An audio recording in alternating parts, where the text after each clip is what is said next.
నారీ శక్తి అధినియం పార్లమెంటులో చట్ట సభలలో ఏదైతే మహిళలందరికీ కూడా 33% రిజర్వేషన్ అందించి వంటింటికే పరిమితమైనటువంటి ఆడబిడ్డలు, ఎంతో మంది చదువుకున్న విద్యావంతులైనటువంటి ఆడబిడ్డలు ప్రజలకి సేవలు అందించాలి, నిర్ణయం చేసే చోట అధికారాన్ని ఆడబిడ్డలు అందుకోవాలనేటువంటి గొప్ప సదుద్దేశంతో నారీ శక్తి అధినియం పార్లమెంటులో మరి బిల్లుకు వ్యతిరేకంగా ఓటేసి ఈ బిల్లు రాకుండా అడ్డుకున్నటువంటి కాంగ్రెస్ పార్టీ మహిళల పట్ల చిత్తశుద్ధి ఈరోజు అర్థమవుతా ఉంది. అంటే మహిళా రిజర్వేషన్ అంటే కేవలం ఇందిరాగాంధీ, ఆ తర్వాత సోనియా గాంధీ, ఇప్పుడు ప్రియాంక గాంధీ, వీరు ముగ్గురు మాత్రమే అధికారంలో ఉండాలి.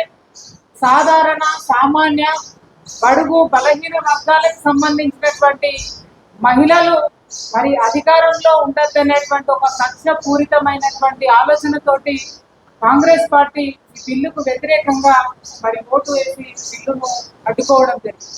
ఈ సందర్భంగా మహిళా శక్తి తీవ్రమైనటువంటి ఆగ్రహానికి గురైతా ఉన్నది. అలాగే తెలంగాణ సమాజం, దక్షిణాది రాష్ట్రాల ప్రజలు కూడా తీవ్రమైనటువంటి ఆగ్రహానికి గురైతా ఉన్నారు.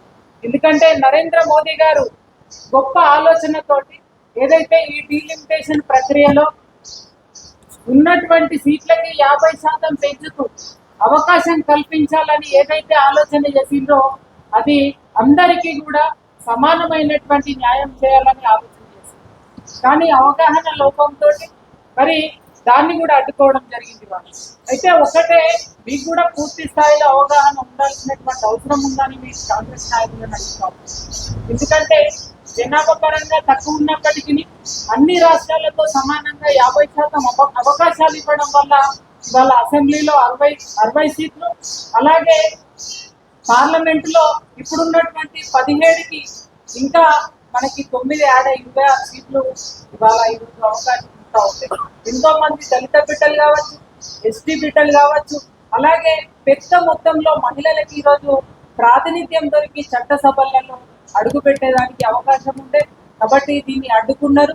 రేపు ఖచ్చితంగా మహిళా ఆగ్రహానికి మరి బడుగు బలహీన వర్గాల్లో ఎవరైతే అర్హత ఉండి రేపు సమాజంలో ప్రజలందరికీ కూడా సేవలు అందించాలనేటువంటి అవకాశం ఉన్నటువంటి మరి ఎస్టీలకు మహిళలకి తీవ్రమైనటువంటి అన్యాయం మీరు చేసిండ్రు.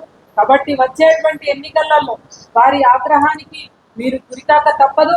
కాంగ్రెస్ పార్టీ మరి ఇక్కడ భూపాతరేసేటువంటి భూస్థాపితం చేసేటువంటి అవకాశం ఖచ్చితంగా మహిళలు తీసుకుంటారని చెప్పి ఈ సందర్భంగా హెచ్చరిస్తా ఉన్నాం.